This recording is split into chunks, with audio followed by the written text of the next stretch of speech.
তুমি যদি ভাবো তোমারে আমি এত সহজে ছাইড়া দিমু তাহলে তুমি ভুল।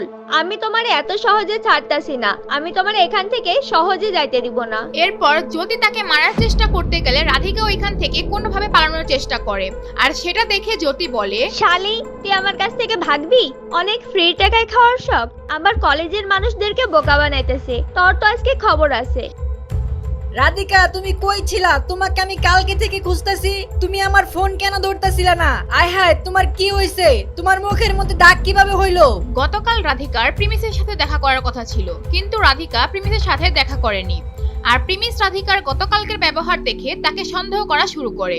গতকালকে প্রিমিস তারপর অনেকক্ষণ রাধিকাকে কলেজের আশেপাশে খুঁজে, এমনকি তাকে ফোনও দেয়, কিন্তু রাধিকা তার ফোন ধরে না। তাই প্রিমিস এর পরের দিন ঠিক তারা যেখানে দেখা করত সেইখানে গিয়ে রাধিকার জন্য ওয়েট করতে থাকে। হঠাৎ যখন প্রিমিস রাধিকাকে দেখতে পায় আর সে চমকে যায়। এই রাধিকা তুমি কই ছিলা? বলতেছো না কেন? আর তোমার এই অবস্থা কিভাবে হইলো? তুমি আমাকে বলো, মুখের মধ্যে এই ঘা কিভাবে হইলো? না, কিছু হয় নাই, এমনি একটু ব্যথা পাইছিলাম। আর তুমি এখানে কি করতেছো? প্রিমিস রাধিকার মুখে ঘায়ের দাগ দেখে একদম অবাক হয়ে যায়। তারপর প্রিমিস রাধিকাকে জিজ্ঞেস করে তাকে এমনটা কে করেছে, কিন্তু রাধিকা কিছু বলতে চায় না। আর প্রিমিস রাধিকার ঘা দেখে একেবারে রেগে যায়। প্রিমিস, আমি ঠিক আছি, তুমি চিন্তা করো না, এগুলা 2-1 দিনের মধ্যে ঠিক হয়ে যাবে। রাধিকা এই কথা বলে আর কিছুই বলতে পারে না, কিন্তু প্রিমিস তার এই অবস্থা দেখে বুঝতে পারছিল আসলে কে এই কাজটা করতে পারে। এরপর প্রিমিস রাধিকাকে বলে, এইটা ওই তিনজনের কাজ নাকি যে তোমার ওই দিন রেস্টুরেন্টের মধ্যে অসম্মান করছিল? বলো আমাকে, ওর নাম কি? আরে প্রিমিস, তুমিও না, বাদ দাও এগুলা। আচ্ছা বলতেছি, ওর নাম হচ্ছে জ্যোতি। রাধিকা অনেক না বলার চেষ্টা করছিল যাতে প্রিমিস কোনো ঝামেলায় না পড়ে, কিন্তু প্রিমিসের রাগ দেখে রাধিকা ভয় পেয়ে যায়। আমি এখনই গিয়ে ওদেরকে ধরে নিয়ে আসতেছি, তুমি এখানে দাঁড়াও শুধু। প্রিমিস অনেক রেগে যায়। ওই মেয়েগুলোর কথা শুনে তার মাথা গরম হয়ে যায়। যখনই প্রিমিস ওইখান থেকে যেতে চায় রাধিকা তাকে বলে, প্রিমিস তুমি যাও না, ওরা এত সাধারণ মানুষ না তুমি যতটা ভাবতেছ। ওদের অনেক পাওয়ার আছে কলেজে, ওরা গ্যাং নিয়ে চলে। আমরা যদি ওদের সাথে লাগতে যাই পরে আমাদের আরো লস হবে। তুমি শান্ত হও প্রিমিস। এর মানে কি ওদের যা মন চায় তাই করতে দিমু? ওরা তোমার সাথে খারাপ ব্যবহার করবে, তোমার গায়ে হাত দিবে, সেটা আমি সহ্য করব? প্রিমিস, আমি যেটা বলতেছি এটা তোমার ভালোর জন্যই বলতেছি।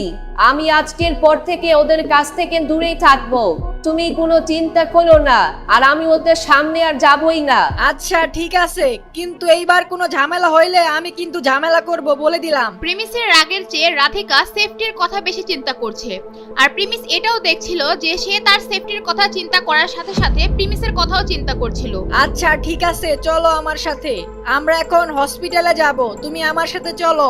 এরপর রাধিকা হাসতে হাসতে প্রিমিসের কাছে তার হাত দিয়ে দেয় হসপিটালে যাওয়ার জন্য, কিন্তু যখনই প্রিমিস তাকে নিয়ে যেতে নেয় তখনই রাধিকা তাকে বলে, প্রিমিস, হসপিটালে যাওয়া তো অনেক খরচ পড়ে যাবে না? আমার কাছে তো এত টাকাও নাই। তোমাকে টাকা দেওয়ার কথা কে বলছে? তুমি চুপচাপ থাকো, আর একটা কথাও বলবা না। তুমি আমার সাথে চলো, আর কোনো কথাই চলবে না তোমার। এরপর প্রিমিস রাধিকাকে হসপিটালে নিয়ে যায়, আর সেখানে গিয়ে তাকে ডাক্তার দেখায়, আর ডাক্তার তাকে চিকিৎসা করে কিছু ঔষধ দেয়। তারপর প্রিমিস সেখানে যা টাকা লাগে সেই টাকা দেয়, আর সেখান থেকে তারা চলে আসে। প্রিমিস, থ্যাংক ইউ সো মাচ। আমি তোমাকে এই টাকাগুলা ফেরত দিয়ে দিব, যত টাকা তুমি আমার জন্য এখন খরচ করলা। প্রিমিস তার জন্য যে কাজগুলো করছে সেটা দেখে রাধিকা অনেক খুশি হয়েছে। সে দেখছিল প্রিমিস তার জন্য কত চিন্তা করছিল। প্রথমে তাকে বাঁচানোর জন্য প্রিমিস পানিতে লাফ দেয়, আর আজকে তাকে চিকিৎসা করার জন্য হসপিটালে নিয়ে এসেছে। রাধিকার জীবনে এমন কোনো মানুষ মিলেনি যে তার জন্য এত চিন্তা করেছিল। আরে রাধিকা, তুমি এগুলা নিয়ে টেনশন করো না, এগুলা পরে দেখা যাইবো নে। আচ্ছা চলো আমরা কোথাও খাইতে যাই। আজকে তোমাকে আমি একটা বড় রেস্টুরেন্টে নিয়ে যাব। বড় কোনো রেস্টুরেন্টে যাইবা? সেখানে তো অনেক টাকা লাগবে। না, আমাদের কোথাও যাওয়ার দরকার নাই। বড় রেস্টুরেন্টের কথা শুনে রাধিকার চোখগুলো বড় করে ফেলে।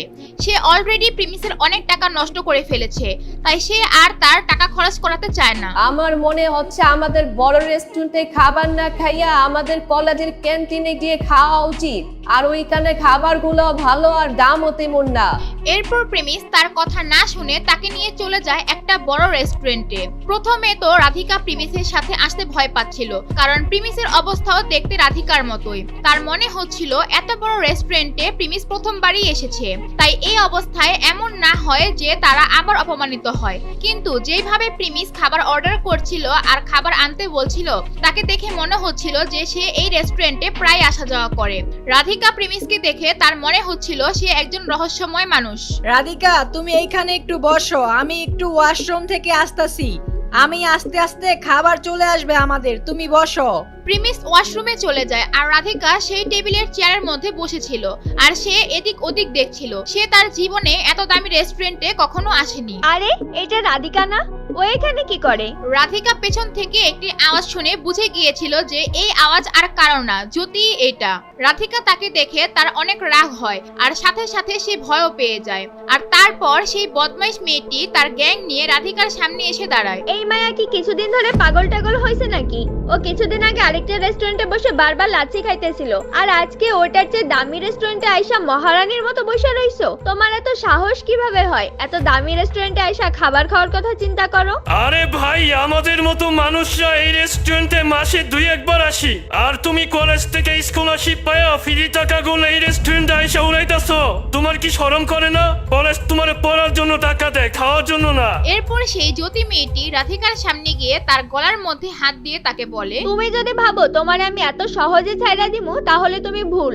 আমি তোমারে এত সহজে ছাড়তাছি না, আমি তোমারে এখান থেকে সহজে যাইতে দিব না। এরপর জ্যোতি তাকে মারার চেষ্টা করতে গেলে রাধিকা ওইখান থেকে কোনোভাবে পালানোর চেষ্টা করে, আর সেটা দেখে জ্যোতি বলে, শালি তুই আমার কাছ থেকে ভাগবি?